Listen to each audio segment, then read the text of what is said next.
जी अस्सलाम वालेकुम. Yes, we are doing our chapter number 4 and we have completed till 4.3 and today we have to start with 4.4.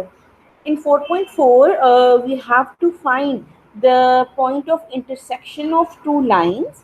ठीक है, हमने 4.4 में क्या क्या चीज़ें फाइंड करनी है. हमने फाइंड करना है जी दो लाइंस का पॉइंट ऑफ इंटरसेक्शन, उन लाइंस का एंगल कि जब लाइंस इंटरसेक्ट करती हैं तो उनके एंगल्स क्या बनते हैं, और अगर दो लाइंस इंटरसेक्ट कर रही हों और उन दो इंटरसेक्टिंग लाइंस में से हमने कोई और लाइन पास करनी हो तो हम लाइन कैसे पास कर सकते हैं. ठीक है, उसके लिए आपको थोड़ा सा चीज़ें रिकॉल करनी है कि किसी भी लाइन की इक्वेशन बनाने के लिए हमने क्या करना होता है. लाइन की इक्वेशन के लिए हमें चाहिए होता है एक पॉइंट और एक स्लोप. ठीक है, लाइन की इक्वेशन अगर हमने फाइंड करनी है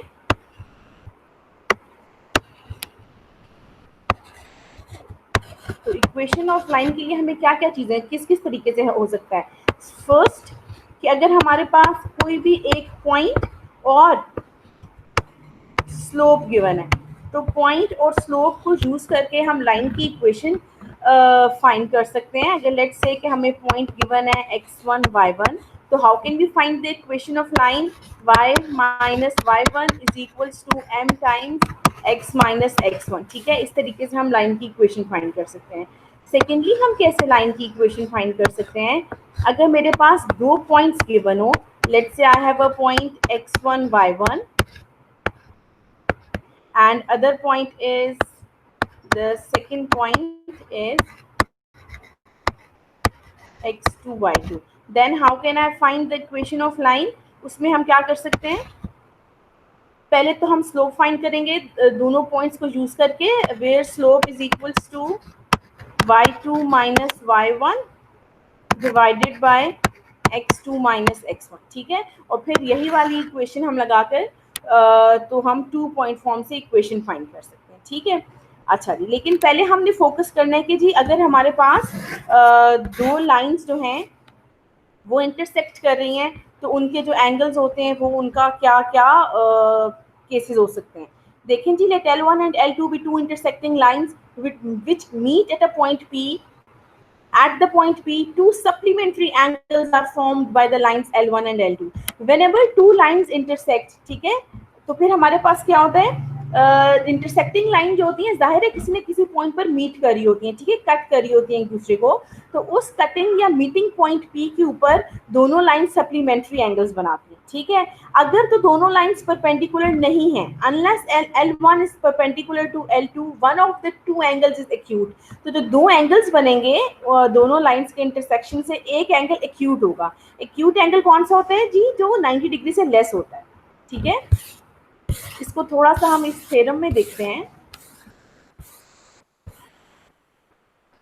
Let L1 and L2 be two non-vertical lines. Non-vertical lines का मतलब है कि दोनों perpendicular नहीं है. ठीक है, such that they are not perpendicular to each other.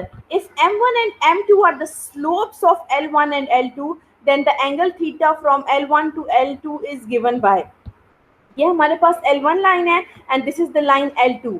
अब दोनों लाइंस जो हैं, अब देख रहे हैं हम कि ये दोनों नॉन वर्टिकल लाइंस हैं, तो इनका अगर हमने ये वाला एंगल थीटा फाइंड करना है कि दोनों लाइन के जो एंगल थीटा है L1 का L2 से वो एंगल क्या है, तो हम किस तरीके से फाइंड कर लेते हैं, by using the formula tangent theta is equals to m2 minus m1 divided by 1 plus m1 m2. इसका मतलब है कि if I am required to find the angle theta between the two intersecting line, I need the slopes of the two lines. ठीक है, m1 l1 की slope है और m2 l2 की स्लोप है अगर, तो ये फॉर्मूला लगाकर हम दोनों लाइंस के दरमियान एंगल फाइंड कर सकते हैं. ठीक है, क्रॉलरी देखिए कि अगर तो दोनों लाइंस पैरेलल हैं, if L1 is parallel to L2, तो ये कब हो सकता है, if and only if the slopes are equal. तो अगर स्लोप की वैल्यू यहाँ पर इक्वल रखेंगे, m1 और m2 को इक्वल रखेंगे तो थीटा 0 हो जाएगा ना. ठीक है, और सेकंड केस कि अगर हमारे पास m1 और m2 को इक्वल टू 0 रखोगे तो थीटा 0 आएगा, और अगर थीटा 0 रखोगे तो m1 is equal to m2 आएगा, इफ एंड ओनली इफ की कंडीशन है. सिमिलरली अगर लाइंस परपेंडिकुलर हैं तो जो प्रोडक्ट ऑफ स्लोप्स है वो इक्वल्स टू -1 आएगा, या ये लिख सकते हैं कि 1 plus m1 plus m2 is equals to 0. Example देखें, find the angle from the line with slope this to the line with slope this. Okay, so we will suppose that 7/3 जो है ये फर्स्ट लाइन की slope है, 5/2 ये second line की slope है. तो L1 से L2 का जब हमने एंगल फाइंड करना है तो फॉर्मूला क्या होगा, tangent theta is equals to m2 minus m1 divided by 1 plus m1 m2. तो m2 की जगह पर हम वैल्यू पुट करेंगे 5/2 की, m1 की जगह पर वैल्यू पुट होगी -7/3 की. जब ये वाली वैल्यूज पुट होंगी तो टेंजेंट थीटा की वैल्यू किसकी इक्वल आ गई जी, -1 की इक्वल हो गई. तो थीटा क्या हो जाएगा, टेंजेंट थीटा अगर हमारे पास -1 है तो थीटा किसकी इक्वल होगा,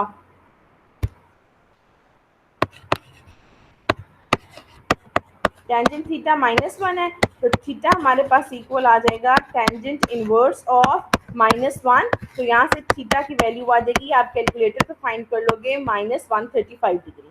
ठीक हो गया. अच्छा, इसी तरीके से आप देखें सेकंड एग्जांपल है, find the angles of the triangle whose vertices are given. ठीक है, हमने ट्राइंगल के एंगल्स, इंटीरियर एंगल्स फाइंड करने हैं जबकि हमें वर्टिसेस गिवन है.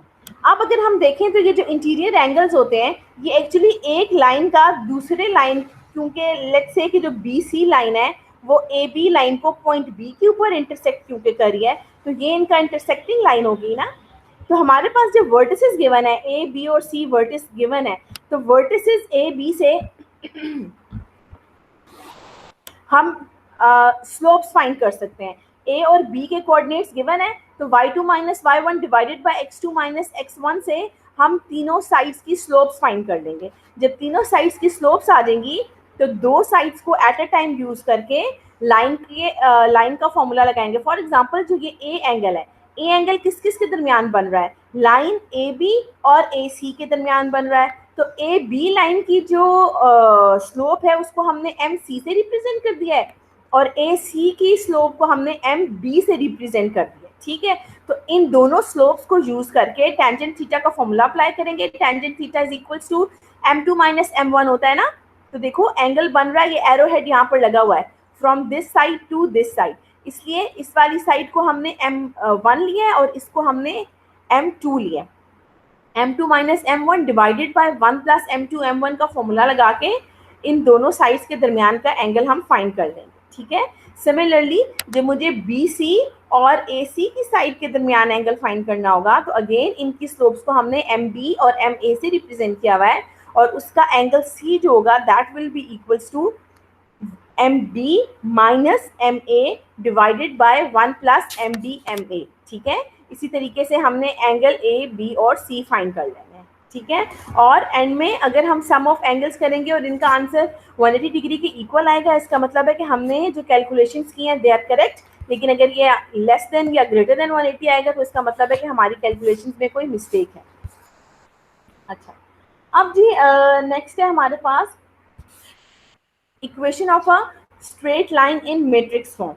It is easy to solve 2 or 3 simultaneous linear equations by elementary methods. If the number of equations and variables become large, the solution of the equation by ordinary method become very difficult. In such cases, we use the matrix form. ठीक है, हम क्या करेंगे, अगर हमने दो या दो से ज़्यादा इक्वेशंस को सॉल्व करना है तो हम उनको मैट्रिक्स फॉर्म में ले जाके सॉल्व करेंगे. ठीक है, और मैट्रिक्स फॉर्म में जैसे कि हमने छोटी क्लासेस में किया हुआ है, हम उसको मैट्रिक्स ऑफ कोफिशिएंट्स लिखते हैं और ax is equals to B form में सॉल्व करते हैं. ये हम क्वेश्चंस में इन डिटेल सॉल्व करेंगे.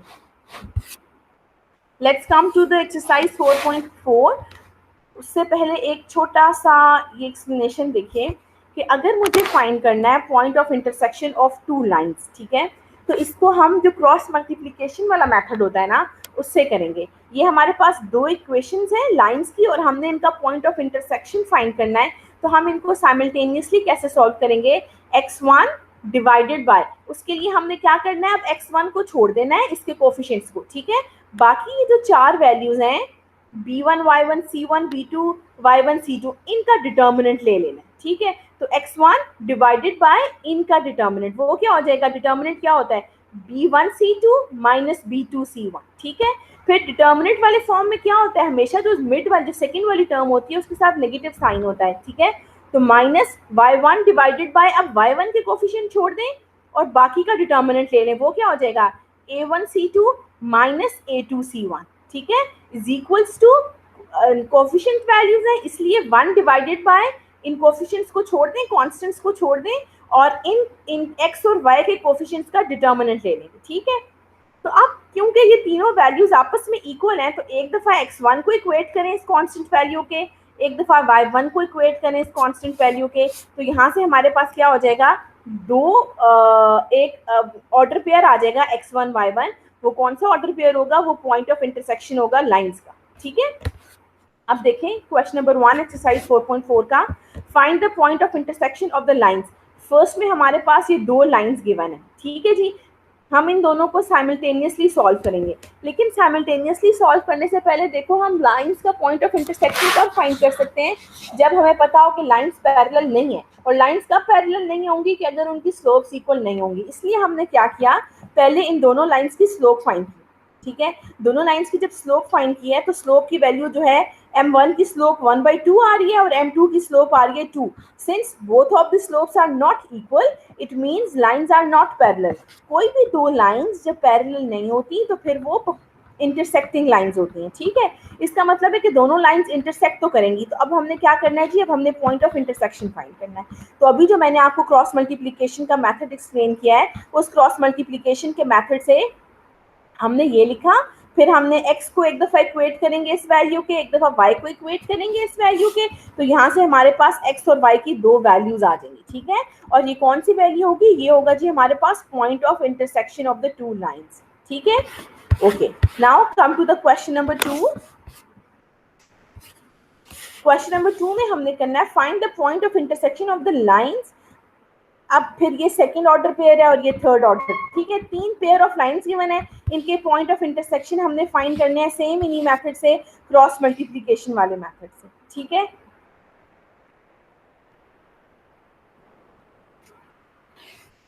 अच्छा जी, क्वेश्चन नंबर 2 में है कि इक्वेशन ऑफ लाइन फाइंड करनी है through the point this and intersection of this and this. कह रहे हैं कि उस लाइन की इक्वेशन फाइंड करें जो लाइन इस पॉइंट में से गुजर रही है और कहाँ से गुजर रही है, इन दोनों के पॉइंट ऑफ इंटरसेक्शन में से गुजर रही है। अच्छा, अब देखें जी हमें गिवन क्या है, हमें गिवन है एक पॉइंट, ठीक है। कौन सा पॉइंट गिवन है, पॉइंट गिवन है 2 - 9। एक ये पॉइंट गिवन है, दूसरा पॉइंट कह रहा है कि जो दो लाइंस इंटरसेक्ट कर रही है ना, इनका ये वाला पॉइंट है सेकंड पॉइंट। तो आपने उस लाइन की इक्वेशन फाइंड करनी है जो इस वाले और इस वाले पॉइंट में से गुजर रहा है। तो पहला स्टेप क्या होगा, पहले तो हमने ये वाला P2 पॉइंट फाइंड आउट करना है ना। तो P2 पॉइंट हम किस तरीके से फाइंड आउट करेंगे, जैसे कि हमने क्वेश्चन नंबर 1 में फाइंड किया वैसे करना, ठीक है जी। So equation of line passing through the point of intersection of L1 and L2 is this. अच्छा, अब इसका एक तो मेथड ये है इस क्वेश्चन को सॉल्व करने का जो मैंने आपको बताया है कि इनका पॉइंट ऑफ इंटरसेक्शन फाइंड करें, जैसे कि हमने क्वेश्चन नंबर 1 में फाइंड किया था। तो अब ये दो पॉइंट्स आ गए, ठीक है। तो अब y2 minus y1 is equals to m times x2 minus x1 करके फाइंड कर सकते हैं लाइन की इक्वेशन। एक मेथड ये है, लेकिन ये वाला मेथड जो है ना थोड़ा सा लेंथी है, हम एक और मेथड से सॉल्व करते हैं। उसके लिए हमारे पास, उसके लिए आपने ना ये आर्टिकल देखना है कि मैं आपको बुक में से शो करती हूँ ये कि if the two lines are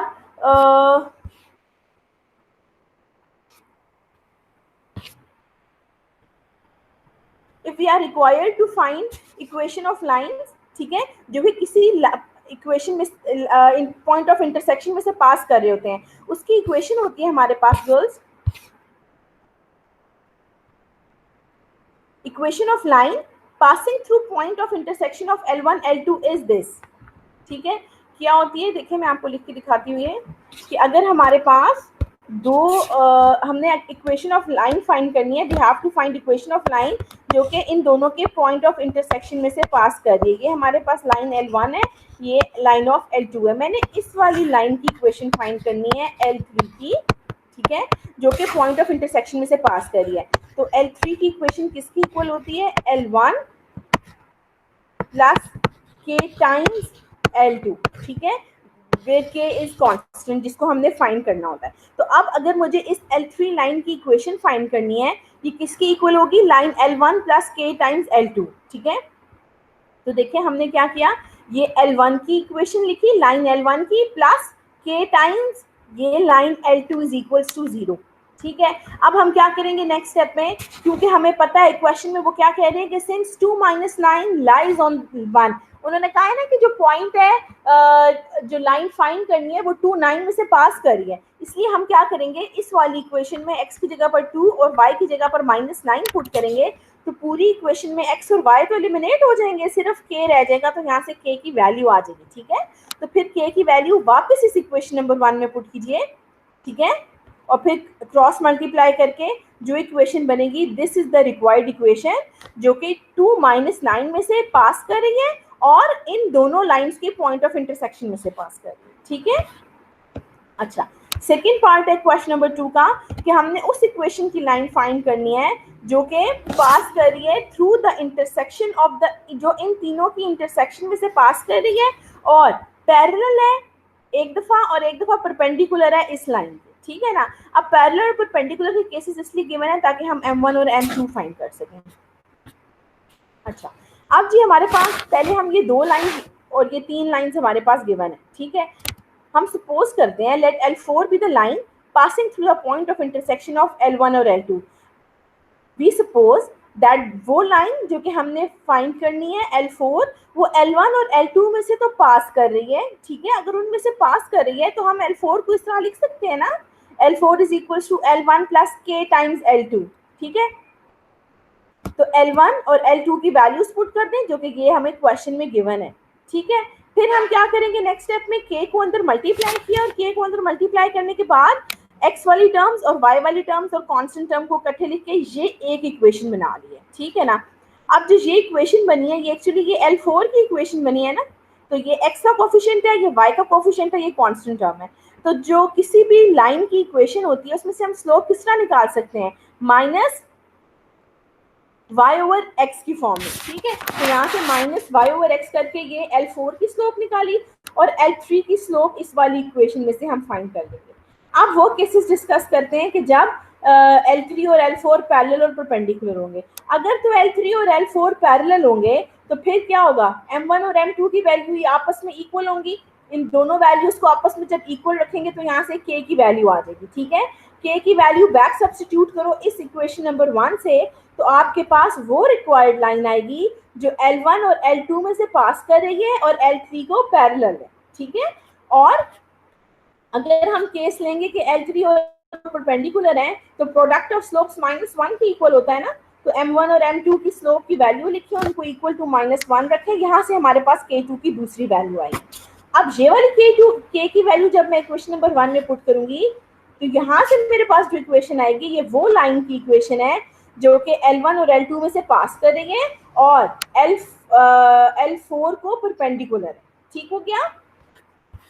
okay, now I need to solve the part 3 जिसमें हमने क्या करना है, find an equation of line through the intersection of line this and this, ठीक है। इन दोनों के पॉइंट ऑफ इंटरसेक्शन में से जो लाइन पास कर रही है उसकी इक्वेशन हमने फाइंड करनी है। इसमें क्योंकि हमारे पास एक ही कंडीशन है ना, तो हम k की वैल्यू किस तरीके से फाइंड करेंगे, जो क्रॉस मल्टीप्लिकेशन का मेथड जो क्वेश्चन नंबर 1 में सॉल्व किया था ना, उस वाले मेथड से करेंगे, ठीक है। अच्छा जी, क्वेश्चन नंबर 3 है, find an equation of line through the intersection of this and the intersection of this. हमने क्या करना है, 2 पेयर्स गिवन है, पहले इन दोनों के इंटरसेक्शन से हमने एक पॉइंट फाइंड करना है, फिर इनके इंटरसेक्शन से एक पॉइंट फाइंड करना है, ठीक है। जो 2 पॉइंट्स आ जाएंगे उन दोनों पॉइंट के यूज करके हमने इक्वेशन ऑफ लाइन फाइंड कर लेनी है। इसके भी 2 मेथड है, चाहे तो इनका पॉइंट ऑफ इंटरसेक्शन और इनका पॉइंट ऑफ इंटरसेक्शन निकाल के y2 minus y1 is equal to m times x2 minus x1 find वाला काम करो, ठीक है। चाहे तो आप क्या देखो, इन्होंने क्या किया, इन दोनों को साइमल्टेनियस सॉल्व करके क्रॉस मल्टीप्लिकेशन वाले डिटर्मिनेंट वाले मेथड से सॉल्व करके एक पॉइंट फाइंड किया, दूसरी दोनों इक्वेशंस को सॉल्व करके एक पॉइंट फाइंड किया, ठीक है। अब y2 minus y1 is equal to m times x2 minus x1 वाले मेथड से हमारे पास क्या आ गई, रिक्वायर्ड लाइन की इक्वेशन आ गई, ठीक है ना। ये मैंने आपको लेक्चर के स्टार्ट में एक्सप्लेन किया है कि लाइन की इक्वेशन फाइंड करने के लिए दो चीजें चाहिए होती हैं, चाहे एक पॉइंट और एक स्लोप हो, चाहे दो पॉइंट्स हो, ठीक है। अब यहाँ पर क्योंकि हमने क्या करना है, दोनों लाइंस के, चार लाइंस है ना, तो दोनों लाइंस के पॉइंट ऑफ इंटरसेक्शन से दो पॉइंट्स आएंगे, उन दो पॉइंट्स की हेल्प से हमने क्या किया, लाइन की इक्वेशन फाइंड कर दी। Okay, now three congruent lines, तीन लाइंस जो होती हैं वो आपस में कॉन्ग्रेंट कब होंगी, कि अगर हमारे पास जो इनके डिटर्मिनेंट ऑफ द कोफिशिएंट्स हैं अगर वो इक्वल टू जीरो हो जाए, ठीक है, तो हम कहते हैं कि जो लाइंस हैं वो कॉन्ग्रेंट है। अब क्वेश्चन नंबर 4 है, इसमें कह रहे हैं कि find the condition that the lines are congruent. तो हमें पता है कि कंडीशन क्या होगी, हम पहले इन तीनों लाइंस की जो मैट्रिक्स ऑफ कोफिशिएंट्स हैं उनको लिखेंगे, ठीक है। ये इक्वेशन इस तरह लिखेंगे ना, y is equal to m1x plus c1, तो इसको हम थोड़ा चेंज करके लिखते हैं, x plus y plus constant is equal to zero के फॉर्म में लिखा, तो क्या इक्वेशन बनी, m1x minus y plus c1 is equal to zero, ठीक है। L1 L2 L3 हमने इस फॉर्म में लिख ली। यहाँ से हम मैट्रिक्स ऑफ कोफिशिएंट्स बनाएंगे, x के कोफिशिएंट्स, y के कोफिशिएंट्स और ये कांस्टेंट टर्म, ठीक है, इसको इक्वल टू जीरो हमने हमें पता है कि लाइन इक्वेशन ऑफ लाइन जो है वो कॉन्ग्रेंट तब होती हैं जब matrix of coefficient equal to zero, इनको इक्वल टू जीरो पुट करें, डिटर्मिनेंट को सॉल्व करें, तो जो हमारे पास एंड में कंडीशन आएगी, this is the required condition that the lines are congruent, ठीक है। Question number 5 same question number 4 की तरह है, लेकिन इसमें क्या है कि हमने p की वैल्यू फाइंड करनी है, जबकि हमें गिवन क्या है कि determine the value of p if the lines meet at a point। Lines अगर एक पॉइंट पर मीट कर रही है इसका मतलब है कि लाइंस कॉन्ग्रेंट है, ठीक है, ये बात आपको पता होनी चाहिए। अगर यहाँ पर ये लिखा होता such that the lines are congruent, या ये लिखा हो कि जो लाइंस है वो एक पॉइंट पे मीट कर रही है, तो इसका मतलब ये कि तीनों लाइंस आपस में कॉन्ग्रेंट है, ठीक है ना। अब गिवन है कि कॉन्ग्रेंट है, मतलब मीट करनी है, तो गिवन है कि कॉन्ग्रेंट है, इसलिए हमें पता है कि जो डिटर्मिनेंट है वो इक्वल टू जीरो होगा, ठीक है। इसलिए यहाँ से हमने क्या किया, डिटर्मिनेंट लिखा कोफिशिएंट्स का, x की वैल्यूज, y की वैल्यूज और constant values equal to zero equate करें, तो जब डिटर्मिनेंट ओपन करेंगे तो इसमें सिर्फ एक ही अननोन है ना p, तो उसकी वैल्यू हमारे पास आ जाएगी। नेक्स्ट है जी, हमने अब एंगल फाइंड करना है, show that the lines, these three lines are congruent and the third line bisect the angle formed by first two।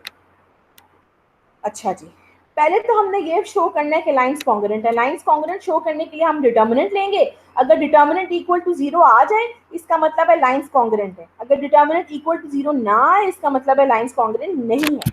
यहाँ पर हमने डिटर्मिनेंट फाइंड किया, वो इक्वल टू जीरो आ गया, इसका मतलब है कि लाइंस कॉन्ग्रेंट है, पहला पार्ट क्वेश्चन का हो गया। सेकेंड में कह रहा है कि शो करें कि जो तीसरी वाली लाइन है ये पहले दो के जो एंगल है उसको बाइसेक्ट कर रहा है, तो उसके लिए हम क्या करेंगे गर्ल्स, पहले हमने क्या करेंगे, तीनों लाइंस की स्लोप फाइंड कर ली, ठीक है। स्लोप फाइंड करने के बाद तीनों लाइंस के एंगल फाइंड करेंगे, ठीक है। अगर थीटा वन और theta two, theta one theta two कैसे बन रहा है, L1 का एंगल L3 से और L3 का एंगल L2 से, अगर दोनों के एंगल्स की वैल्यू,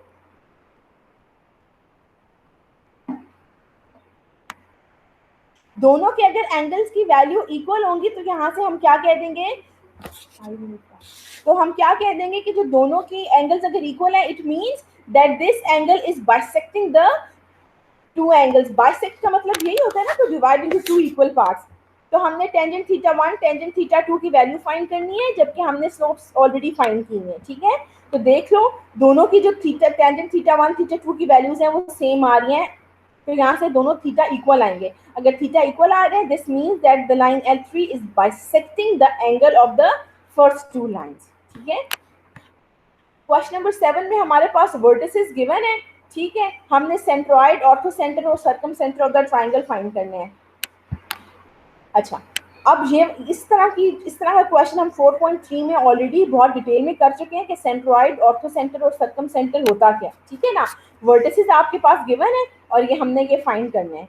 सो रिकॉल फ्रॉम 4.3 और ये आप कर लीजिए, ये इजीली हो जाएगा।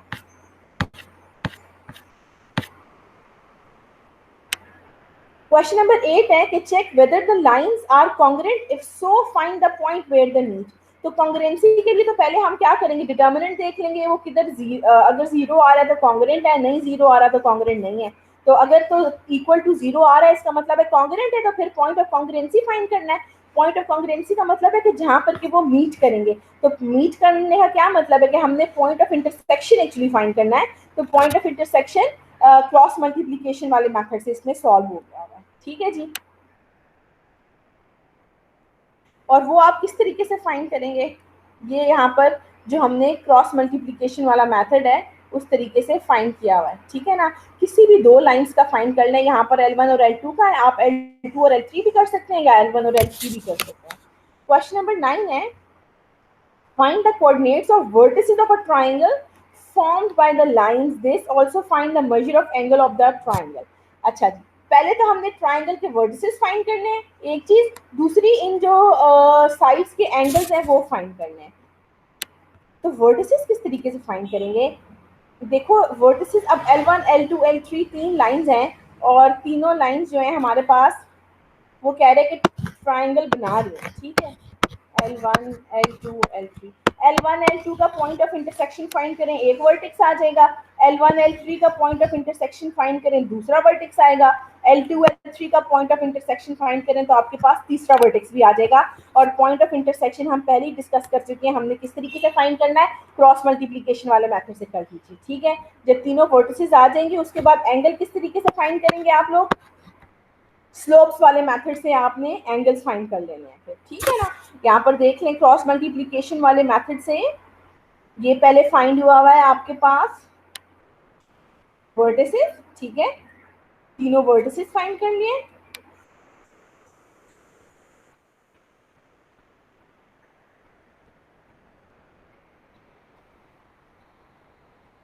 उसके बाद स्लोप्स फाइंड करेंगे ताकि टेंजेंट थीटा वाला फॉर्मूला लगा के हम एंगल्स फाइंड कर लें। ओके,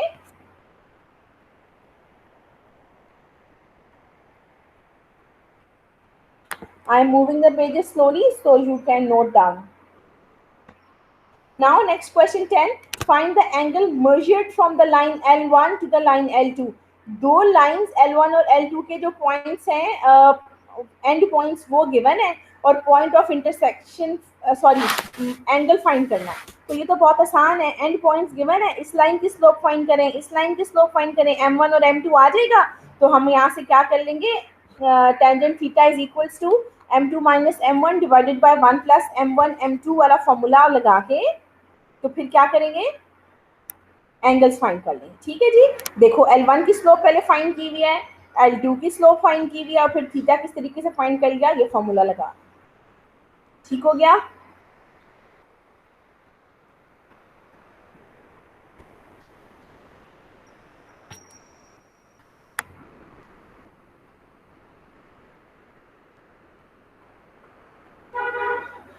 सी और डी पार्ट्स भी जो हैं वो सेम ऐसे हुए हैं। क्वेश्चन नंबर 11 में भी आपने इंटीरियर एंगल्स फाइंड करने हैं ट्राइंगल के, हुज वर्टिसेस आर गिवन, ऐसे हमने एग्जांपल भी किया और क्वेश्चन में भी हम डिस्कस कर चुके हैं। So do it by yourself.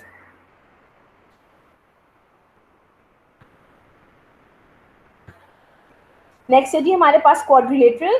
Quadrilateral is a four sided figure, उसमें हमारे पास 4 एजेस गिवन है और हमने इंटीरियर एंगल्स फाइंड करने हैं क्योंकि एंड पॉइंट्स गिवन है, वर्टिसेस गिवन है, वहां से स्लोप्स फाइंड करिए पहले स्टेप में। और नेक्स्ट स्टेप में क्या करना है जी, अगर M1 और M2 हमने फाइंड कर लिया है तो जो एंगल बीटा है बी वर्टेक्स का वो किस तरीके से फाइंड हो जाएगा, M2 minus M1 divided by 1 plus M1 M2 find करके। ठीक है, ये देख लें अल्फा बीटा और गैमा के एंगल्स फाइंड हुए हैं।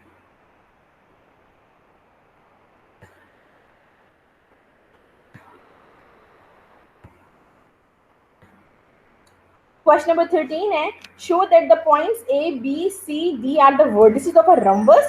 Find its interior angle. अच्छा जी, अब rhombus हमारे पास जो होती है वो भी हमारे पास क्या है जी, 4 साइडेड फिगर है।